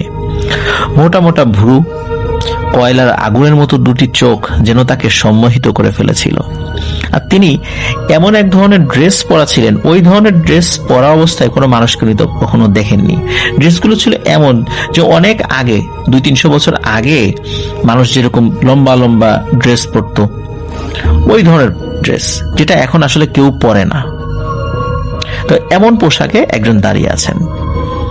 তখন ওই লোকটি তসবি ধরা যে হাতটা রয়েছে ওই হাতটা খপ করে চেপে ধরেন এবং বলেন, এই তুই কি পড়তেছিস? যখন এই প্রশ্ন উনি করেছেন তখন এই রনি ভাই তো দিয়েছে সজোরে এক চিৎকার, ভয়ানক এক চিৎকার দিয়েছেন। ওনার চিৎকারের অনুভূতি যদি ওই লোকটার উপর কাজ করত, যে রনি ভাই বলেছেন যে উনি নিশ্চিত যে ওই লোকটির কানের পর্দা ফেটে যেত, এত জোরে চিৎকার দিয়েছিলেন। তো ওই চিৎকার দেওয়ার পর ওই লোকটা ওনার হাত ছেড়ে দেয় এবং বলে, যা চলে যা এখান থেকে, আর কোনোদিন এসব পড়বি না। পড়লে এমনি পড়বি মুখস্থ করার জন্য, কিন্তু যে উদ্দেশ্যে পড়ছিস সেটা আর কখনো করবি না। ছোট মানুষ তাই কিছু বললাম না, ছেড়ে দিলাম, যা বাড়িতে যা। ছাড়া পাওয়া মাত্র উনি এক দৌড়ে ঘরের দরজার সামনে গিয়েই পড়ে অজ্ঞান। আর অজ্ঞান হওয়ার পূর্ব মুহূর্ত পর্যন্ত উনি কোরআন শরীফটা বুক থেকে ছাড়েন নাই। পরের দিন ওনার এমন জ্বর হয়েছিল যে 1 মাস পর্যন্ত উনি ভালোই হন নাই। জ্বর কমে বাড়ে এরকম প্রায় 1 মাস উনি ভুগেছিলেন। তো প্রথম ঘটনাটি এতটুকুই ছিল। প্রিয় লিসেনার্স, এখানে আমি একটা কথা বলতে চাই, সেটি হচ্ছে যে সূরা জিন পড়লে জিন হাজির হয় বা আসে, দেখা দেয়, এটা একটা নির্দিষ্ট প্রক্রিয়া রয়েছে। এটা সত্য যে হ্যাঁ, জিন দেখা যায় বা হাজির হয়, কিন্তু একটা নির্দিষ্ট প্রক্রিয়ার মাধ্যম দিয়ে সেটাতে যেতে হয় এবং ভালো কোনো ওস্তাদের সান্নিধ্যে থেকে এই কাজটি করতে হয়। কেউ আবেগের বশে এই কাজটি যদি করতে যায় তাহলে কিন্তু বিপদ নেমে আসে। উনি যে কাজটি করেছিলেন উনি আবেগের বশে করেছিলেন, ছোট মানুষ হওয়ার কারণে, আর ওই জিনটি ভালো হওয়ার কারণে তার কোনো ক্ষতি করেনি। আর যদি তা না হতো তাহলে অনেক বড় ধরনের ক্ষতি তার হতে পারত। সুতরাং আমি যে এখন বললাম যে হ্যাঁ এই জিনিসটা করলে হয়, আপনারা কিন্তু কেউ এই জিনিসটি করার চেষ্টা করবেন না। তো আশা করছি এই ঘটনা থেকে এতটুকু শিক্ষা ইনশাল্লাহ আমরা পেলাম। চলুন আমরা চলে যাই ওনার দ্বিতীয় ঘটনাতে। দ্বিতীয় ঘটনাটি এই মাদ্রাসাতেই ঘটেছে। আর যখন ঘটনাটি ঘটে তখন ওনার বয়স ছিল 13 বছর। আর এই ঘটনাটি যখন ঘটে মূলত ওই মাদ্রাসাতে একটি ছাত্র ভর্তি হয়েছিল, তার নাম ছিল আব্দুর রহিম। সাধারণত যখন কোনো মাদ্রাসায় ছাত্র ভর্তি হয় তার গার্ডিয়ানরা এসে ভর্তি করিয়ে দিয়ে যায়, কিন্তু ওই ছেলেটি একাই এসে ওই মাদ্রাসায় ভর্তি হয়েছিল। আর তার বয়সও ওরকম 13 বছর বয়সী এরকমই ছিল। সে আসার পর থেকে তার কিছু অদ্ভুত আচরণ অনেকের কাছেই লক্ষণীয় হয় আর কি। যেমন সে কারোর সাথে তেমন মিশতো না, কারোর সাথে প্রয়োজন ছাড়া খুব একটা কথাও বলতো না। আর মাদ্রাসার স্টুডেন্টরা যখন খাওয়া দাওয়া করতো ওই খাওয়ার সময় সে যেন কোথাও চলে যেত। তাকে যখন জিজ্ঞেস করা হতো তখন সে বলতো, আমি বাইরে থেকে খেয়ে এসেছি, এখানকার খাবার আমার ভালো লাগে না। এমন কিছু আজব ব্যাপার ছিল তার চরিত্রে। যাই হোক, এবার মূল ব্যাপারে আমরা আসি। ওখানে যে ওস্তাদ ছিলেন ওনাদের কঠোর নিষেধ ছিল যে রাত 11টার পরে কেউ যদি ওয়াশরুমে যাওয়ার প্রয়োজন হয় বা কেউ যায়, সাথে কেউ না কেউ যেন সাথে যায়, একা যেন না যায়। অনেকে ভয় পায়, এরকম সমস্যা কিন্তু হয়। তো এক রাত 12টা তখন বাজে, তখন এই যে রনি ভাই ওনার মাদ্রাসারই এক বন্ধু, তার নাম হলো মারিফুল, তাকে ঘুম থেকে ডেকে নিয়ে ওয়াশরুমে যান। যখন ওনারা দরজা খুলবেন মাদ্রাসার দরজা, তখন দেখেন দরজা ভেতর থেকে বন্ধ। তো দরজা খুলে ওনারা বাইরে বের হয়ে গেছেন। ওয়াশরুমের কাছে গিয়ে তো দুজনের চক্ষু ছানা বড়া। ওয়াশরুমে যাওয়ার সময় কিন্তু পাশে মসজিদ পড়ে। তারা খেয়াল করেন মসজিদের বারান্দায় ওই আব্দুর রহিম বসে কোরআন তেলাওয়াত করছে। তো টয়লেটে যখন তারা এসেছিলেন যারা বের হয়েছিলেন, মাদ্রাসার দরজা তো বন্ধ ছিল, তাহলে ও কোন দিক দিয়ে বের হলো? হতে পারে আরো তো দরজা আছে, সেদিক দিয়ে বের হতে পারে। কিন্তু তারা যখন বের হয়েছিলেন তখন আসার সময় খেয়াল করেছিলেন যে ওইখানে আরেকজন স্টুডেন্ট আছে, তিনি একটু সিনিয়র, তার নাম হলো আব্দুল আওয়াল। তার পাশে আর একটা বেডে ওই আব্দুর রহিম ঘুমাতো। তারা দেখেছিলেন যে ওই আওয়াল ভাইয়ের পাশে ওই আব্দুর রহিম ঘুমিয়ে আছে। তাহলে একই ব্যক্তি দুই জায়গায় কিভাবে আসলো, এটা দেখে ওনারা খুব অবাক হয়েছিলেন। পরে ওয়াশরুম থেকে ফেরার পথে আব্দুর রহিমকে তারা ডাক দিয়ে বলে, তুমি এখানে আসলা কিভাবে? কিন্তু এই দুইজন তো তাকে মাদ্রাসার মধ্যে ঘুমাতে দেখেছিলেন, এই ব্যাপারটা ওই সময় তাকে বলেনি। এই কথার উত্তর না দিয়ে আব্দুর রহিম তাদের হাতে পায়ে ধরে কান্নাকাটি করেছিল, বলছে, ভাই রাত 11টার পর তো একা একা বের হওয়া নিষেধ, তোমরা কিন্তু হুজুরে বলো না, তাহলে কিন্তু আমাকে মাদ্রাসা থেকে বের করে দেবে। তখন তারা বলে, ঠিক আছে আমরা বলবো না, কিন্তু তুমিও কিন্তু রাতের বেলা একা একা বের হয়েও না এভাবে, যেহেতু নিষেধ আছে, নিশ্চয়ই সকলের ভালো আছে এর মধ্যে, এই জন্য নিষেধ করেছে। কিন্তু সমস্যা হলো কি, যে পরবর্তীতে এই রনি আহমেদ ভাই তার কথা রাখলেও তার সাথে থাকা যে বন্ধু মারিফুল, সে কিন্তু কথা চেপে রাখতে পারে নাই। সেই ঘটনার বৃত্তান্ত মাদ্রাসার অনেকের কাছেই প্রকাশ করে দেয়।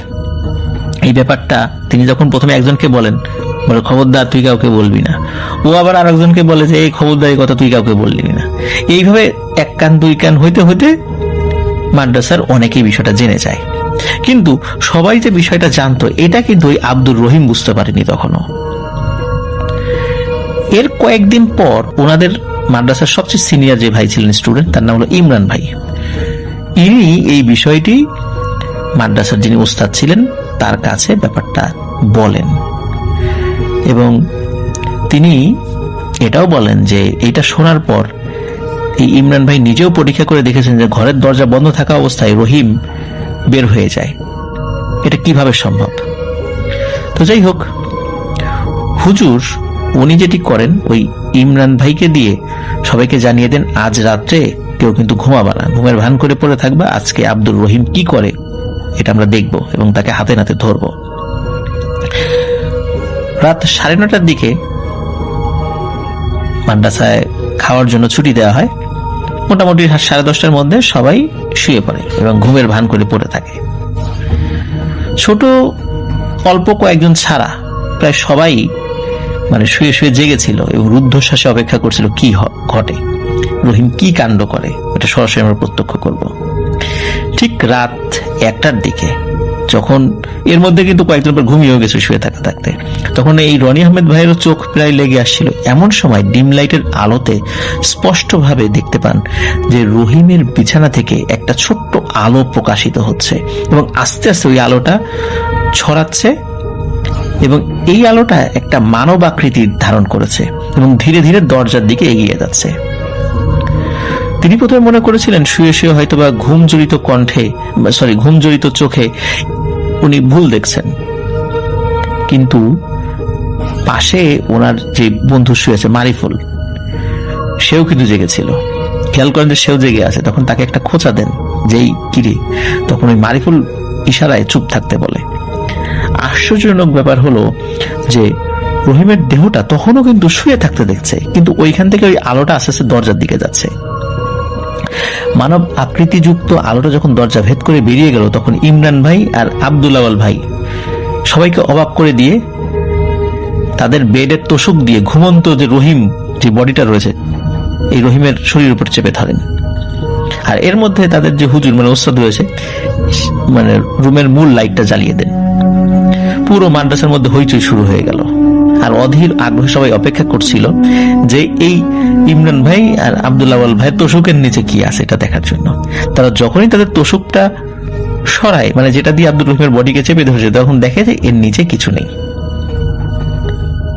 অবাক কাণ্ড, তোষক দিয়ে চেপে ধরলো, নিচে সলিড কোন একটা বস্তু আছে এরকম জিনিস তারা ফিল করলো, এখন দেখে কিছুই নেই। এই ঘটনার পর থেকে আব্দুর রহিমকে আর কখনো দেখতে কেউ পারেনি। প্রিয় লিসেনার্স, এই ঘটনায় আমার একটা কথা বলার আছে।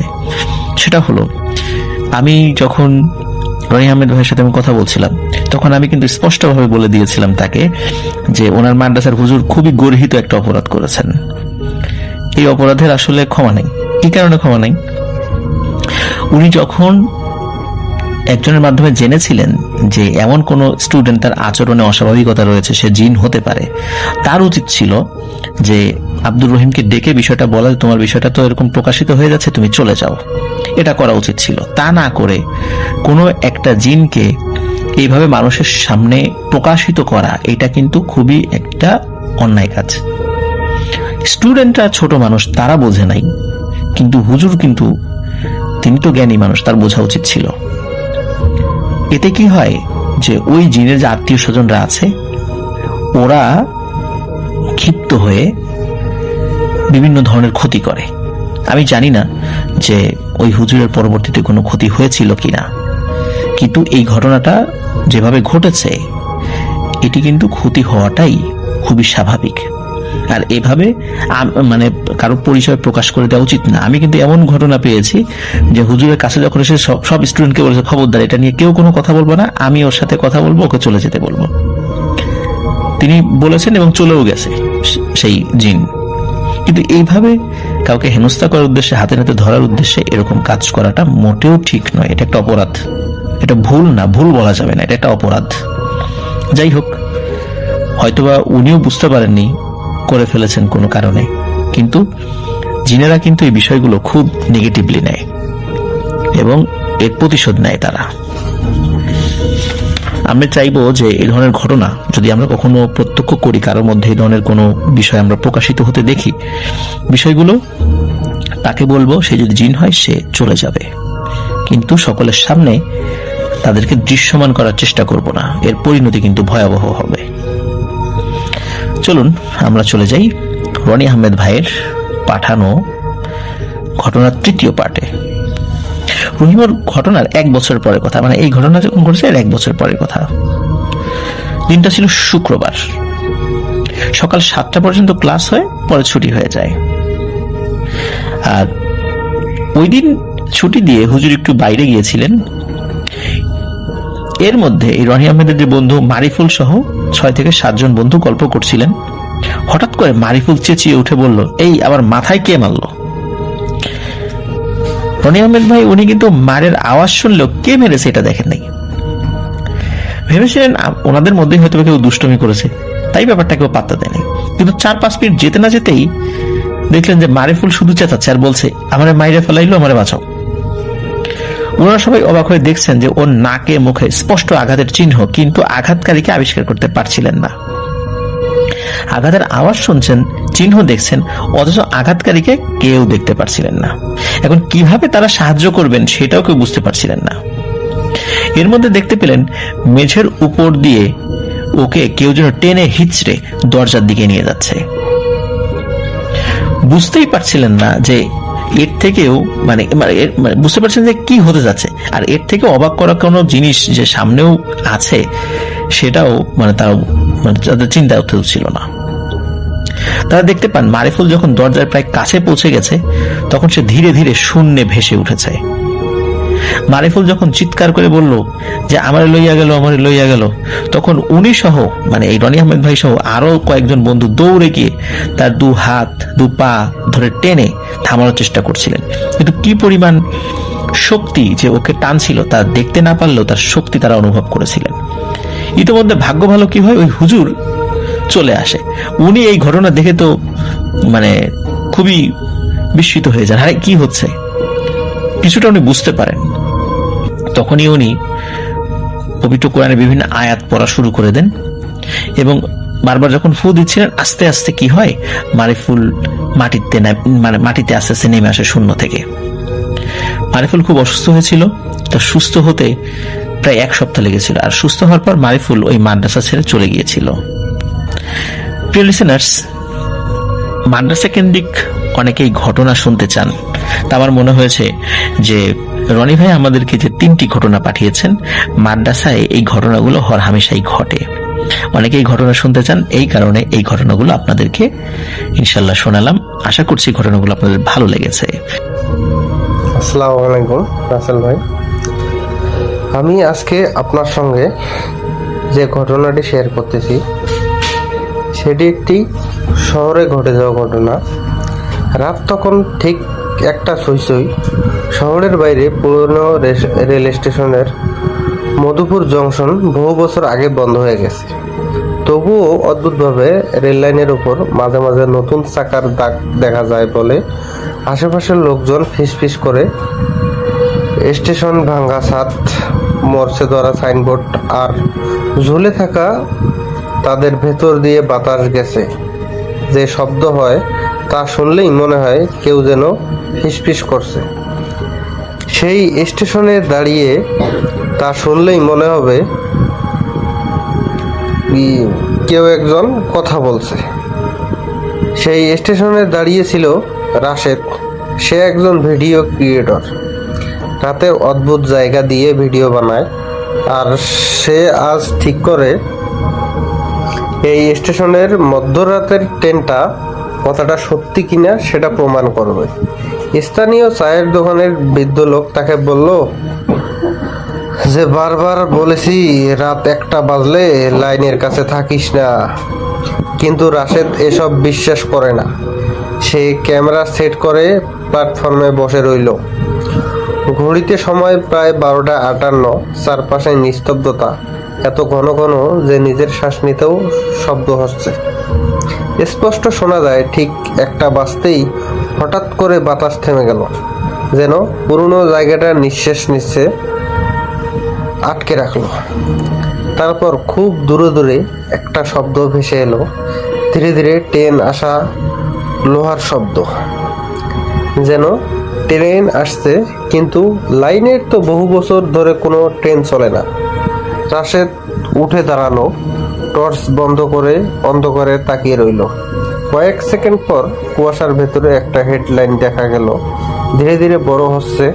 আর সেই শব্দ এখনো স্পষ্ট। ট্রেনটা এসে প্ল্যাটফর্মে থামলো, কিন্তু এই ট্রেনটা স্বাভাবিক না। কোচগুলো অনেক পুরনো, জানালাগুলো অন্ধকার, ভেতরে কোনো আলো নেই। আর পুরনো ট্রেনটা যেন অনেক বছর ধরে অব্যবহৃত হয়েছে, তবুও চলছে। দরজাগুলো একসাথে খুলে গেলে কি হয়েছে ওই শব্দ হয়, ভেতর থেকে ঠান্ডা বাতাস বের হলো। রাশেদের বুকের ভেতর চাপা উত্তেজনা আর অজানা ভয় একসাথে কাজ করতে লাগলো। সে ধীরে ধীরে এক কোচে উঠে পড়লো। ভেতরে ঢুকেই বুঝলো এটা অন্যরকম। সিটগুলো পুরনো, কিন্তু ধুলো নেই, যেন কেউ নিয়মিত বসে। অথচ পুরনো কোচ ফাঁকা। সে ক্যামেরা ঘুরিয়ে চারপাশে দেখতে লাগলো। ঠিক তখনই ট্রেনটা আবার চলা শুরু করলো, কোনো সিগন্যাল ছাড়াই, কোনো শব্দ ছাড়াই, শুধু সেই ঘরটার শব্দ। কয়েক সেকেন্ড পর সে বুঝলো জানালার বাইরে কিছুই দেখা যাচ্ছে না, শুধু কালো, সম্পূর্ণ কালো, যেন ট্রেনটা কোথা থেকে জায়গা দিয়ে যাচ্ছে, শূন্যতার মধ্যে চলছে। সে উঠে দরজার দিকে গেল, কিন্তু দরজা বন্ধ। যে অন্য কোচে যাওয়ার কথা ছিল দরজা খুলল না। আর ভেতরে ঢুকতেই থেমে গেল, কারণ এই কোচটা ফাঁকা না। এখানে মানুষ বসে আছে সারি সারি, সবাই জানালার দিকে তাকিয়ে, কিন্তু জানালার বাইরে তো কিছু নেই। রাশেদ ধীরে ধীরে ভেতরে এগোলো। কেউ তার দিকে তাকাচ্ছে না, কেউ নড়ছে না, যেন তারা তাতে দেখতে পাচ্ছে না। সে এক লোকের কাছে গিয়ে বলল, ভাই, এই ট্রেনটা কোথায় যাচ্ছে? লোকটা কোনো উত্তর দিল না, শুধু বসে রইল। রাশেদ হাত দিয়ে তার কাঁধে ছুতে গেলে, আর ঠিক তখনই লোকটা ধীরে ধীরে মাথা ঘুরালো। তার চোখ ফাঁকা, একদম কালো, আর ঠোঁট নাড়ালো, ফিরে যাও। রাশেদ যুবক কেঁপে উঠল। সে পেছনে সরে গেলে তখনই হঠাৎ করে পুরনো কোচের সবাই একসাথে মাথা ঘুরালো, একই সাথে, একই গতিতে, আর একসাথে তার দিকে তাকালো। তাদের চোখ সবারই ফাঁকা, মুখে কোনো অভিব্যক্তি নেই। আর একসাথে খুব আস্তে আস্তে বলল, দেরি হয়ে গেছে। রাশেদ পরের কোচে ঢুকলো, দরজা বন্ধ করে দিল। তার শ্বাস ভারী হয়ে গেছে, মাথা ঝিমঝিম করছে। সে নিজে নিজে বুঝতে লাগলো এটা বাস্তব না। ঠিক তখনই সে খেয়াল করলো এই কোচের শেষের সিটে একজন বসে আছে, একদম স্থির। সে ধীরে ধীরে এগিয়ে গেল, আর যতই তার কাছে গেল তার বুকের ভেতরটা ঠান্ডা হয়ে উঠছিল, কারণ সেই মানুষটা নিজেই একই মুখ, শুধু শরীর, চোখ পুরোটা ফাঁকা নেই। সে ধীরে ধীরে মাথা তুললো আর আস্তে আস্তে বলল, তুই তো আগেই উঠেছিলি। রাশেদের মাথা ঘুরে গেল। সে পেছনে সরে দাঁড়ালো, দরজার দিকে দৌড় দিল। ঠিক তখনই ট্রেনটা হঠাৎ করে থেমে গেল। কোনো স্টেশন নেই, শুধু অন্ধকার। দরজা খুলে গেল, বাইরে কিছু নেই, তবুও মনে হচ্ছে নিচে মাটি আছে। আর সেই ফাঁকা চোখ যাত্রীকে একে একে উঠে দাঁড়াচ্ছে, দরজার দিকে যাচ্ছে যেন নামবে। রাশেদ বুঝতে পারলো এরা সবাই নামবে, আর তাকে নামতেই হবে। যে আর এখানে কিছু হচ্ছে কিনা সেটা দেখতে হবে। মাটিতে পড়ে কয়েক সেকেন্ড অচেতন হয়ে রইল। যখন তার জ্ঞান ফিরল, সে সেই মধুপুর স্টেশনে শুয়ে আছে। ভোর হয়ে গেছে, চারপাশে পাখির ডাক, সবকিছুই স্বাভাবিক, কিন্তু কিছুই হয়নি। সে বাসে উঠে ফোন বের করলো। সময় তখন 1টা। সে থমকে গেল। সে দ্রুত স্টেশন ছেড়ে চলে গেল। ভেবেছিল সব শেষ, কিন্তু কয়েকদিন পর খেয়াল করলো রাত 1টা বাজলেই তার ফোনে একটা অদ্ভুত শব্দ শোনা যায়। ট্রেনের শব্দ, কোনো নোটিফিকেশন না, কোনো কল না, শুধু শব্দ। একদিন সে সাহস করে ফোনটা কান থেকে সরিয়ে তাকালো। স্ক্রিনে কিছু নেই, কিন্তু শব্দ থামছে না। ঠিক তখনই তার ঘরের ভেতরটা বাতাস ঠান্ডা হয়ে গেল। সে ধীরে ধীরে জানলা দিয়ে তাকালো, আর দেখলো দূরের রেল লাইনটা যেন একটা শহর। সেখানে একটা ট্রেন দাঁড়িয়ে আছে, আর সেই ট্রেনের জানালায় দাঁড়িয়ে আছে সে নিজেই। ফাঁকা চোখের দিকে তাকিয়ে হাত তুলতে লাগলো, যেন কেউ রাশেদকে শরীর কাঁপতে লাগলো। সে বুঝে গেল সে পুরোপুরি ফিরে আসেনি, কিছু একটা তার ট্রেনের সাথে রয়ে গেছে, আর সেটা এখন তাকে ফেরত নিতে চাইছে। ঠিক তখনই তার ঘরের ওপাশ থেকে আস্তে আস্তে 3বার টোকা পড়ল। সে জানে এই টোকা খুলে দিলে আবার ফিরে আসা যাবে না। পরদিন সকালে খবর হলো একজন ভিডিও কন্টেন্ট ক্রিয়েটর তার ঘরে মৃত্যু অবস্থায় পাওয়া গেছে। দরজার ভেতর থেকে বন্ধ শরীর, কোনো আঘাত নেই, শুধু মুখে অদ্ভুত ভয় জমে আছে। আর ক্যামেরার শেষ ফুটেজে দেখা গেছে একটা অন্ধকার ট্রেনের ভেতর সে দাঁড়িয়ে আছে, আর তার থেকে সারি সারি ফাঁকা ফাঁকা চোখের যাত্রী। আর শেষ ফ্রেমে সেই একটা মানুষ, সে নিজেই ক্যামেরা খুব কাছে এসে বলছে, এ নামার পালা। তারপর ভিডিও শেষ। আর সেই রাতের পর থেকে মধুপুর জংশন লাইনে আবার মাঝে মাঝে নতুন চাকার দাগ দেখা যায়, যেন ট্রেনটা এখনো আসে নতুন যাত্রী নিতে। এই ছিল রাসেল ভাই আমার ঘটনা। কাহিনীটি আমার বন্ধু মাসুদ ভাইয়ের কাছ থেকে শোনা, এবং এটি তার জীবনের একটি কাহিনী, তার নিজস্ব কাহিনী। মাসুদ ভাইয়ের সাথে পরিচয় অনেক বছর, তারপরও কেন যেন তিনি তার জীবনের এই কাহিনীগুলো আমার সাথে অতীতে শেয়ার করেননি। আর সেদিনও শেয়ার করা আসলে হতো না। ঈদের ছুটিতে আড্ডায় বসে রাতের বেলা ছাদে গল্প করছিলাম, এবং ওই দিন শুধু আমি আর মাসুদ ভাই গল্প করছিলাম। এবং যেটা হয়েছিল, বাতি নিভিয়ে দেওয়ায় এবং দূরে একটা ট্রান্সফরমার ব্লাস্ট হয়, এবং সেই কারণে বিজলি চলে যায়, একদিকে ইলেকট্রিসিটি চলে যায়।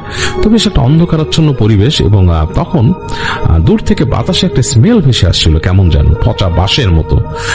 সেই সুবাদে মাসুদ ভাই একটি কাহিনী বলা শুরু করেন আমাকে এই স্মেল সংক্রান্ত, এবং সেখান থেকেই মূল কাহিনীতে ঢুকে যাই, এবং পরবর্তীতে তার পেট থেকে বেরিয়ে আসে আরো 2-3টে কাহিনী। তিনি যে লুকিয়ে রাখছিলেন কাহিনীগুলো, আশ্চর্য ব্যাপার। যাই হোক, তার জীবনের অভিজ্ঞতা আমি আপনাদের সাথে শেয়ার করব, অবশ্যই তার পারমিশন নিয়ে। এবং তাকে আমি বলেছি যে তার আরো যে অভিজ্ঞতা আছে সেগুলো যেন সে নিজ মুখে আমাদের অনুষ্ঠানে শেয়ার করে। তো যাই হোক, অনুষ্ঠান শুরু করার আগে একটা ভূমিকা দিয়ে নিলাম, এবং আরো কিছু উপভূমিকা দেব, যেটা হচ্ছে যে এই কাহিনীটি মূলত শুরু হয়েছিল একটা স্মেল থেকে। এবং স্মেল ব্যাপারটা আসলে কিন্তু খুব উদ্ভট একটা জিনিস। আপনারা যারা এখন পর্যন্ত এই ধরনের সিচুয়েশন ফেস করেছেন তারা হয়তো বুঝবেন, যারা করেননি তারা বুঝবেন না। আসলে আমাদের ধর্মেও বলা আছে, আপনারা দেখবেন অনেক আলেমরা বলেন যে কোনো জায়গায়, এটা সম্ভবত কোনো রেফারেন্স আছে তাদের কাছে, যেহেতু আমি সঠিক রেফারেন্সের নাম্বার জানি না বা কোথায় আছে সেটা জানি না, আমি বললাম না, সম্ভবত বললাম এই কারণে, কারণ অনেক আলেমরা বলেন যে কোনো জায়গায় যদি হঠাৎ খুব বাজে রকমের কোনো স্মেল পাওয়া যায়, অল অফ এ সাডেন, যেখানে পাওয়ার কথা না, মানে সেই গন্ধ হওয়ার উৎস সেখানে নেই, কিন্তু সেখানে একটা বাজে গন্ধ ছেয়ে গেল অল অফ এ সাডেন, হঠাৎ করে, এবং বিভিন্ন রকমের বাজে গন্ধ হতে পারে, যাই হোক, সেই গন্ধগুলো যদি হঠাৎ আসে, তার মানে অনেকেই বলেন সেখানে পিশাচের আবির্ভাব হয়েছে।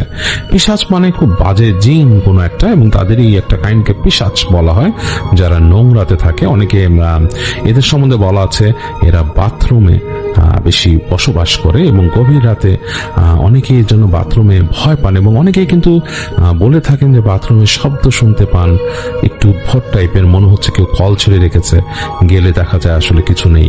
অনেক বাথরুম সম্বন্ধে, বিশেষ করে পুরোনো বাড়িগুলো বা যে ফ্ল্যাটগুলোতে আসলে খুব দূরে দূরে বাথরুম আছে, যেখানে ধর্ম চর্চা কম হয়, সেখানে আরো বেশি শোনা যায় এইসব ব্যাপার। তবে বাথরুম মানেই নোংরা জায়গা, এবং সেটাই ঢোকার জন্য একটা দোয়া, মানে আমি জানি আমাদের রিলিজনে আছে, একটা দোয়া পড়ে ঢুকতে হয়। তার মানে তাদের কাছ থেকে এই বাজে যেই পিশাচগুলো থেকে প্রতিরক্ষা চাইতে হয় সৃষ্টিকর্তার কাছে, আল্লাহর কাছে, তাদের কাছ থেকে প্রতিরক্ষা চেয়ে ঢুকতে হয়। সেটা একটা দোয়া আছে। আপনারা সবাই, আমি আশা করবো যে আপনারা সবাই সে দোয়াটা শিখে নেবেন, কারণ এটা কিন্তু হঠাৎ পড়ার কোনো দোয়া না। প্রতিবার রেস্টরুমে ঢোকার আগে এই দোয়াটি পড়তে বলা হয়েছে, এবং আমাদের উচিত দোয়াটি পড়ে রেস্টরুমে ঢোকা, তাহলে আমরা মোটামুটি নিরাপত্তা পাবো এই বাজে পিশাচদের হাত থেকে। তো যাই হোক, এখন আমি চলে যাব মাসুদ ভাইয়ের কাহিনীতে, এবং কাহিনীটা আমি শুরু করছি। আজ থেকে বেশ অনেক বছর আগের কাহিনী, এবং আমি সঠিক সালটা মনে করতে পারছি না, যদিও মাসুদ ভাই আমাকে বলেছিলেন হয়তো বা আজ থেকে 10-12 বছর আগের হবে এরকম একটা কাহিনী, সেই সময়কার কাহিনী এটি। তো মাসুদ ভাইদের পরিবার একটি ইভেন্ট ম্যানেজমেন্ট কোম্পানি ওন করেন, যেখানে তারা বিভিন্ন ইভেন্ট অর্গানাইজ করেন, এবং ইভেন্ট অর্গানাইজের কন্ট্রাক্ট নিয়ে তারা সবকিছু ওটার মেনটেন করে দেন। আপনারা যারা ইভেন্ট ম্যানেজমেন্টের সাথে আছেন তারা বুঝবেন যে কাজটা কিরকম হয়। তো যাই হোক, বিভিন্ন জায়গায় তাদেরকে কাজ করতে হয়, এবং সেখানে সেই জায়গার সবকিছু তাদের অর্গানাইজ করে দিতে হয়, ডেকোরেশন থেকে শুরু করে যে কোনো রকমের সাউন্ড বা যে কোনো রকমের স্টেজ, এনিথিং। সো সেই সময় মাসুদ ভাইদের সেই কোম্পানি একটা কাজ পান, এবং সেই কাজটা হয় পুরান ঢাকায়, এবং পুরান ঢাকাতে একটা স্কুলে, সেটা একটা ইংলিশ মিডিয়াম স্কুল ছিল, এবং স্কুলটা ছিল 6 তলা, এবং পুরো 6 তলাটাই হচ্ছে স্কুল। আমি সঠিক লোকেশনটা বলবো না, এবং স্কুলের নামও উল্লেখ করবো না, সঙ্গত কারণে, এটা মাসুদ ভাই নিষেধ আছে। যাই হোক, সেই স্কুলে তাদের কাজ পড়ে, এবং তাদের কাজ ছিল পুরো স্কুলটাকে ডেকোরেট করা, এবং সেটার যা যা প্রয়োজন, তাদের সেই অনুষ্ঠান ছিল, স্কুলে কোন একটা অনুষ্ঠান ছিল, এবং সেই অনুষ্ঠানের জন্য স্কুলটাকে প্রিপেয়ার করা। তো স্কুলটা ছিল মিড লেভেল পর্যন্ত, লাইক যদি আমরা বলি যে জুনিয়র বা প্রাইমারি স্কুল বা মিড হাই, মানে মিড হাই যেটা আছে 8 গ্রেড বা এরকম, সেই পর্যন্ত স্কুল ছিল, এটা বড়দের স্কুল ছিল না। তো সেই স্কুলটাকে ডেকোরেট করার কাজ পড়ে মাসুদ ভাইদের, এবং 6 তলা বিল্ডিং সেই স্কুলের, এবং একদম টপ টু বটম সেটাকে সাজাতে হবে, including light and balloons and এই ধরনের সবকিছু দিয়ে সেটাকে সাজিয়ে তুলতে হবে। স্কুলটাকে ঝকঝকে করে ফেলতে হবে চারিদিক দিয়ে, দেখার জন্য যাতে খুব ইমপ্রেসিভ একটা লুক আসে। তো দিনের বেলা তারা কিছুটা কাজ করতে গিয়ে দেখে যে আসলে দিনের বেলা সম্ভব হচ্ছে না, অত্যন্ত বিজি, কারণ পুরান ঢাকার আপনারা জানেন বিভিন্ন রাস্তাঘাটে বিভিন্ন রকমের জটলা থাকে, বিভিন্ন রকমের মানে ভিড় থাকে। তো দেখা যাচ্ছে দিনের বেলা সম্ভব না, আর স্কুলও সেই দুপুর পর্যন্ত চলে, তো সুতরাং সম্ভব হলো না। মাসুদ ভাইরা কাজটা রাতে নিলেন, এবং যেহেতু মাসুদ ভাইদের কোম্পানি পারিবারিক কোম্পানি, তাকে অবশ্যই থাকতে হবে সেখানে, এবং তিনি সেখানকার মূল এই কোঅর্ডিনেশনটা করেন। তো যাই হোক, শীতের রাত তখন ছিল, শীতকাল, বেশ শীত জাঁকিয়ে পড়েছে, চারিপাশে বাতাস এবং ঠান্ডা বাতাস, এবং হালকা কুয়াশা আছে। তো এরকম একটা রাতে মাসুদ ভাই এবং তার সাথে ক্রুরা মিলে সেই বিল্ডিং এ যান কাজের জন্য। তো তাদের কাজটা হচ্ছে এরকম যে প্রত্যেকে বলেছে 2 জন করে মানুষ প্রতিটা বারান্দায়, সামনের বারান্দায় থাকবে তারা, এবং বাকি 2-3 জন চলে যাবে ছাদে, এবং বিল্ডিং এর ছাদে। তো বিল্ডিং এর ছাদে গিয়ে তারা যেটা করবে, তাদের সাথে যে বেলুন গুলো থাকবে এবং লাইট গুলো থাকবে, সেই বেলুন গুলোকে টুইস্ট করে সাজিয়ে সুন্দর করে উপর থেকে সুতায় বেঁধে নিচে ফেলবে এবং সে বেলুনটা যাতে সোজা ডিরেকশনে নামে, এই কারণে বারান্দায় যারা আছে তারা প্রত্যেকে গ্রিল থেকে সে বেলুনগুলো ধরে ফেলবে, গ্র্যাব করে তাদের গ্রিলের সাথে বাঁধবে। তো যেটা হবে, বেলুনটা স্টেডি হয়ে যাবে পুরো উপর থেকে নিচ পর্যন্ত। তো এভাবে করে তাদের বেলুনগুলোকে ছাদ থেকে সাজিয়ে নামানো হবে। আর বারান্দার কিছু কাজ থাকবে বারান্দার ভেতরে সাজানোর জন্য, বেলুনগুলোকে টুইস্ট করে করে গ্রিলের সাথে সাজানো। তো যাই হোক, এরকম ব্যাপক কাজ তাদের রয়ে গেছে ওখানে এবং এই প্ল্যানিং এই তারা পুরো বিল্ডিং এ উঠে যায়। তো ছাদের মধ্যে অনেকগুলো বেলুন নিয়ে তারা ওঠে এবং